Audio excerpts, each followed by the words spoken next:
Queria agradecer o convite, parabenizar a organização do evento. Queria muito poder ter participado mais, mas a gente está num momento muito difícil na UFBA. Nós estamos em greve e estamos tendo muito trabalho de mobilização e de construção da universidade.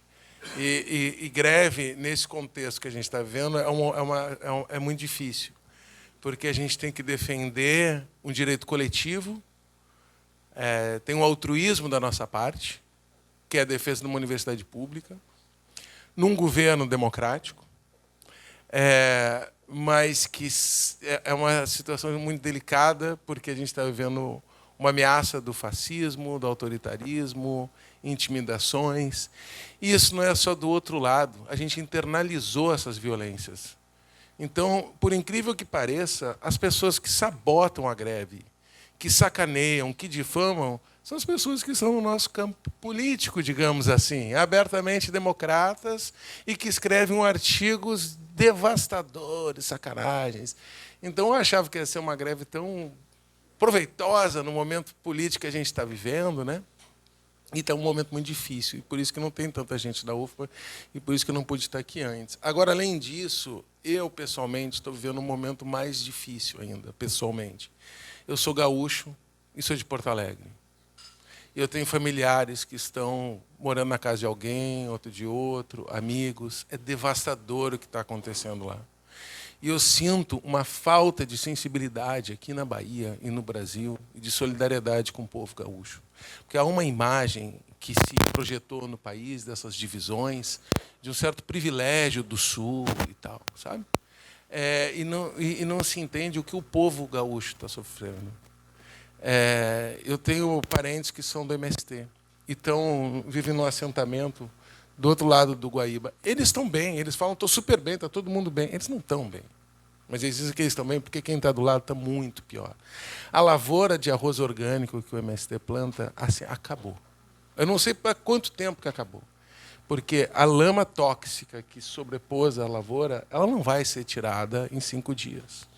O nível da devastação a longo prazo que está acontecendo lá é muito triste. É uma tia de 80 anos que faz um tratamento de câncer, teve que sair de casa com água no peito, chorando. A outra prima que perdeu tudo da casa. E eu estou falando de uma classe média. E essas pessoas todas olham e falam, é devastador o que está acontecendo, sabe? E eu fiquei pensando também sobre isso, na importância desse debate que está acontecendo aqui, e a situação de total alienação que a gente vive aqui na Bahia com relação às mudanças climáticas. A Bahia está numa bolha. A Bahia é hoje o lugar mais violento do Brasil. O relatório da CPT mostrou que a Bahia está na frente do Pará. Eu trabalho muitos anos no Pará. É o lugar de mais conflitos no campo que tem. É o lugar de maior violência contra os povos indígenas. No início desse ano, a nega Pataxó foi assassinada por uma milícia ruralista. Isso é tão próximo da gente que a irmã da nega, a mestra Maiá, é professora na UFBA hoje. E a irmã dela foi assassinada. E continua impune o assassinato, porque prenderam o filho do fazendeiro, mas não desmontaram a milícia rural. E aí, aqui a gente está enfrentando uma série de chuvas agora, aqui em Salvador. Chuva vai ser um problema aqui. E no sul da Bahia já é um problema muito grande. As chuvas devastaram o sul da Bahia. Mas faz 2 anos. Todo mundo esqueceu. Aí daqui a 5 anos acontece de novo muito pior. Em Porto Alegre aconteceu essa chuvarada o ano passado. O prefeito da cidade é um maluco bolsonarista. O governador ele foi eleito com 30% dos votos da esquerda. E ele esqueceu disso. E aí ele achou que estaria de boa separar R$50 mil para os desastres climáticos. Agora ele fica botando coletinho. Assim. A Bahia vai secar, gente. A gente está vendo qual que é o efeito da chuva. Qual que vai ser o efeito da seca? Quando o povo no sertão ficar sem água nenhuma e vier desesperado para Salvador, e Salvador vai estar sem água, porque o Paraguaçu secou e não vai estar chegando em Cachoeira. Porque devastaram o oeste da Bahia com um agronegócio predatório, com licenças de desvio da água predatórios. Aí vai secar. A Bahia vai ter chuva e seca. Isso não é para o futuro lá longínquo. O próximo El Niño, gente. O próximo El Niño, a Bahia vai secar e vai chover muito. O que a gente está fazendo para se preparar para isso? Para mim, é muito assustador. Eu trabalho com um tema que chama ecologia política. É uma área onde a gente tenta juntar ciências sociais com análises climatológicas, geografia, economia política, assim, né? E numa perspectiva aonde a gente tenta entender os outros pensamentos que não estão dentro da academia, dentro da ciência, mas que eles sempre tiveram aí construindo o mundo, o território. Então, o pensamento que vem dos povos indígenas, o pensamento dos camponeses. E aí é muito interessante que eu me sinto num lugar muito privilegiado de estar numa universidade aqui na Bahia, porque tem muita diversidade de conhecimento, de experiência, de ideias. Há uma diversidade muito grande de povos indígenas, há uma diversidade muito grande da população rural também. Aqui não tem uma população camponesa. Essa palavra não encaixa muito aqui, porque ela começa a ter tanta diversidade que a classe camponesa ela é quilombola, ela é fundo de feixe de pasto, ela é pequena agricultura, ela é agricultura familiar, ela é média agricultor. E todas essas experiências elas narram formas de estar no mundo, estar no território, cuidar. Todas elas têm muito conhecimento produzido. Então é muito rico estar numa universidade que a gente está vivendo um momento de eu poder ouvir com essas experiências. Agora, essas experiências elas não estão sendo levadas a sério diante da catástrofe ecológica que a gente está vivendo e diante de uma possibilidade de melhoria de vida que a gente poderia ter através das transformações dos processos produtivos que devem ser acompanhados dos processos reprodutivos. Então, o povo da Bahia é um povo experimentado em reprodução. Os quilombos aqui sabem reproduzir a vida há muito tempo. Os quilombos da Bahia de Todos Santos sabem como reproduzir a vida há muito tempo. Então, tem as forças reprodutivas aqui, elas têm muita experiência. Eu tenho tentado, na universidade, aprender com essas experiências das forças de reprodução. O problema é que as forças produtivas na Bahia elas são extrativistas. Elas não produzem, elas extraem. Então, o desafio da industrialização aqui é como transformar o extrativismo em transformação. Como fazer uma industrialização que ela seja uma industrialização de fato transformadora e não uma industrialização de acelerar os processos de extração. E aí é muito perturbador que o governo do Estado tenha como grandes políticas econômicas a construção de infraestrutura de extração pura e simples de materiais, de recursos. É uma ponte de Taparica que vai devastar a Mata Atlântica. Isso é incontável o que vai acontecer no futuro. Eu tive uma sorte de aterrissar semana passada, voltando de uma viagem para a Amazônia, e aí o voo veio de Brasília, ele entrou por trás, assim, aí eu vi a ilha de Itaparica, falei, nossa, que coisa tão bonita, tão verde. Vai acabar esse verde com essa ponte. Essa ponte vai ligar até o sul do estado, onde vai ter um porto, que vai acabar com a barreira de corais. Ele vai servir para trazer uma ferrovia que vai carregar matéria-prima do interior. Isso que o governo do Estado está fazendo é um ecocídio, é uma tragédia e vai provocar muito sofrimento. A Bahia deveria ter planos maiores para a dimensão da Bahia, que não seja reproduzir uma lógica extrativista. E a gente não tem mais tempo para errar. Eu estou fazendo uma fala meio dura, porque hoje de manhã eu falei com uma tia que estava chorando lá em Porto Alegre. A situação lá foi devastadora. Eles erraram muito lá no sul. E a gente sabe que eles têm culpa. E sabe quem que são os culpados. Não é todo gaúcho que é culpado, mas a gente sabe quem são os culpados. A gente sabe quem são os fazendeiros que devastaram o Pampa.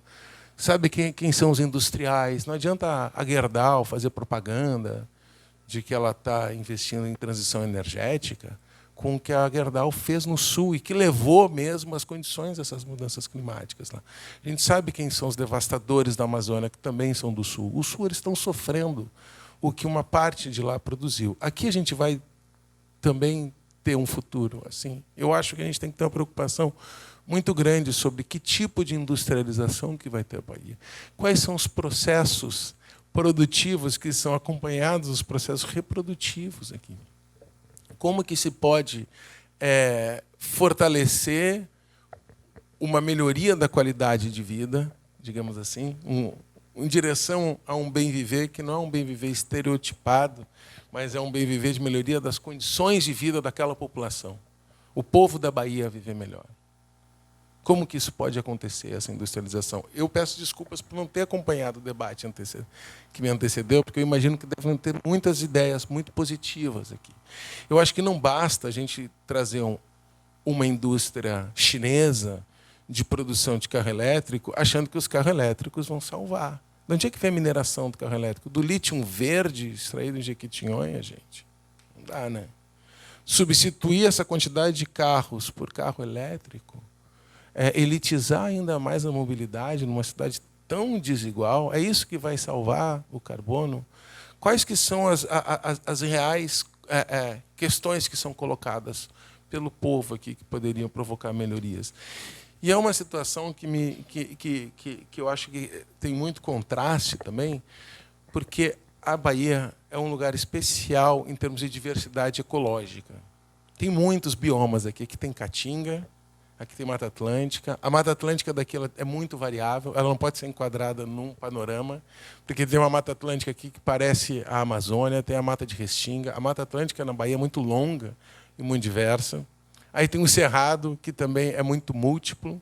Até deserto a Bahia. Como a Bahia não tinha deserto, a Bahia quis fazer deserto. A Bahia está tendo deserto, até isso. Que é o semiárido que está se tornando árido ao sul de Rodelas. Tem Pantanal. Essa diversidade ecológica, ela não é natural. Não é só as forças da natureza que produziram essa diversidade ecológica. Essa diversidade ecológica ela está associada com a diversidade histórica, cultural daqui. Aqui sempre foi um lugar, muito antes da colonização, com uma grande diversidade de vida humana também, de culturas humanas. Então, arqueologicamente, digamos assim, historicamente, já tinha uma grande diversidade de modos de viver. E esses modos de viver iam transformando esse território. Então, hoje, quando se faz aquele esquadrinhamento de territórios de identidade, se a gente for mais a fundo do que são esses territórios de identidade, eles são territórios epistemológicos, territórios de conhecimento. A Bahia vista de baixo ela é muito mais rica e interessante do que a Bahia recortada pelas linhas do colonialismo aqui, sabe? Então, como é que se poderia potencializar essa criatividade, esse conhecimento, de uma forma que ele fosse produzir melhorias para a vida em comum, num processo onde a industrialização ela seja focada na melhoria da vida, não na produção para mercado, não que o mercado fosse o regulador das ideias e da força de produção, mas a melhoria para os nossos problemas. No fundo, é isso que teria que ser. Eu estou falando isso para não se imaginar que a Bahia também vai ser um depósito de uma indústria rejeitada por outros lugares. Então, vai para produzir lá, porque tem muita gente pobre, ou seja, muito potencial para trabalhar, força de obra para ser explorada, muitos recursos naturais para serem saqueados. Então, há um grande extrativismo energético em crescimento aqui, muito violento e muito predatório, que a CPT tem feito um trabalho de documentar. Não tem nada de verde nas eólicas, não tem nada de transição nas eólicas. Ou seja, é um lugar que é visto como um lugar de abundância, de exploração de mão de obra, porque há uma mão de obra que é levada a ser explorada. É um lugar com uma abundância de recurso natural para ser saqueado. Então, vai ser uma indústria que o mundo vai mandar para cá e vai seguir sendo a máquina mercante, né? Historicamente narrada, de um lugar de saque, de devastação, ou vai se ter uma autonomia na construção dessa indústria? Uma autonomia é uma indústria que consiga ser produzida a partir de conhecimentos que emergem dessas necessidades e dessa diversidade e que vai gerar uma melhoria para a vida dessa população. E o que eu percebo aqui é que também muito dessa potencial, digamos assim, transformação de materiais aqui, e que é muito interessante, ela sofre muitas dificuldades de se reproduzir, de acontecer. Então, eu tive a sorte de reformar uma casa aqui, e o piso da minha casa é feito num quilombo no interior. É lindo o piso. Todo mundo que vai fala, nossa, que piso lindo, que piso chique. Os quilombos aqui todos tinham cerâmica, tinha muitas cerâmicas. Mas acabaram. O pessoal não consegue ter uma nota fiscal, não consegue melhorar o processo de produção para vender. Aí a gente vai numa grande loja e compra um porcelanato vindo da China, horroroso, que não é adaptado para esse clima, com a pegada de carbono assim gigantesca para trazer esse porcelanato de lá até aqui, sendo que no interior teriam condições de produção de um piso muito melhor, empregando pessoas ecologicamente muito equilibrado, porque é uma produção associada à reprodução. É uma produção de piso que já veio de uma reciclagem dos próprios materiais, do barro, da água e mesmo da lenha que é utilizada no forno. Só que as pessoas são levadas a não dar seguimento a esses processos produtivos porque eles são diminuídos. Então, todas essas áreas de vida coletiva que tem aqui, comunidades de fundo e fecho de pastos, quilombos, que poderia ser um potencial de trabalho coletivo, de um outro tipo de industrialização, no sentido de transformação da matéria, eles acabam sendo lugares qualificados de vazios, empobrecidos, onde há algo para se levar que vai tirar eles daquela condição que eles estão. E esse processo ele é feito aqui com muita violência. A própria construção do estaleiro, né, na margem sul da Baía de Todos os Santos, ele produziu uma devastação com as comunidades quilombolas lá. E elas estavam bem. Eu não conheci nenhum quilombola dali, dessa região da Resex, que se auto-identificasse como um pobre. Ninguém diria isso. E todas as vezes que eu fui lá, eu saí levando comida. Eu levei mandioca, levei ovo, levei peixe. Às vezes eu queria pagar, não aceitavam. Falei, não, mas deixa eu... Não precisa, não. Isso é presente. Ou seja, produzem mais alimento do que precisam, é um alimento muito saudável. Né? Eu acho que esse alimento pode estar em academia de crossfit, está nas redes sociais, né? O tipo de carboidrato e de proteína que eles consomem é perfeito. É ovo, peixe e mandioca. A pobreza ela estava em outro lugar. A pobreza estava na questão sanitária, ela estava na educação, sendo que não era uma falta de educação, porque tem uma transmissão de conhecimento muito rica. Tinha que ser uma outra forma de educação em conjunto. Aqui na UFBA há experiências muito boas. Hoje tem muitos estudantes quilombolas aqui na UFBA que fazem essa transmissão e a ponte entre a universidade e lá. E estão tentando fazer uma formação técnica também. Gente que estuda geografia, gente que está estudando engenharia. Tem um quilombola desse quilombo perto de Irará, onde eu comprei o piso, ele estuda engenharia na UFBA. Agora, que incentivo ele tem para voltar e transformar as forças produtivas e reprodutivas na sua comunidade hoje? Ou ele vai ter que vir para Camaçari e trabalhar numa dessas indústrias extrativistas que estão se alocando aqui? Ou seja, eu vivo uma experiência aqui, eu me coloco na minha posição para ser alguém de fora, né, já há alguns anos, mas num lugar muito privilegiado que é a universidade, para se olhar para esse território, numa situação de muita contradição, porque é o lugar que mais desmata a floresta fora da Amazônia.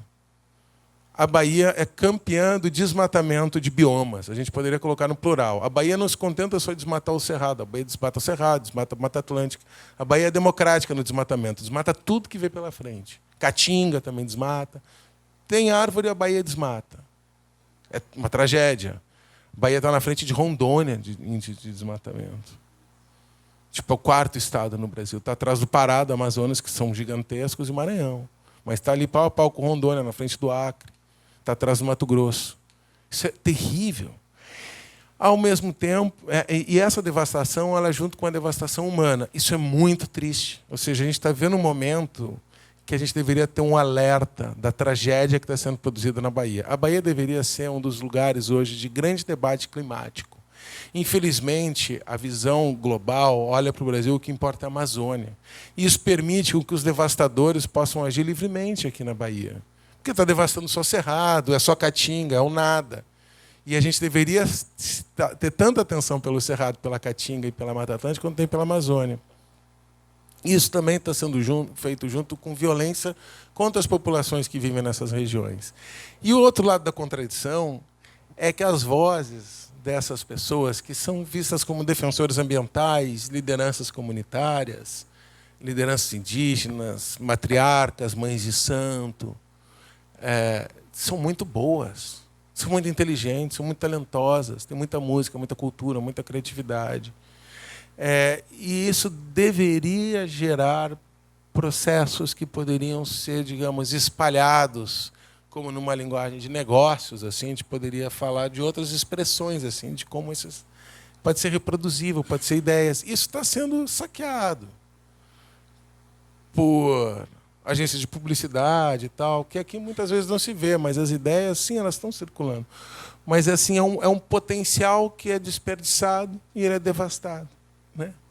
E como gaúcho, eu sei para onde isso vai levar, gente. Porque o Rio Grande do Sul também era um lugar diverso. E hoje é um lugar que está arrasado e, tecnicamente, hoje está destruído.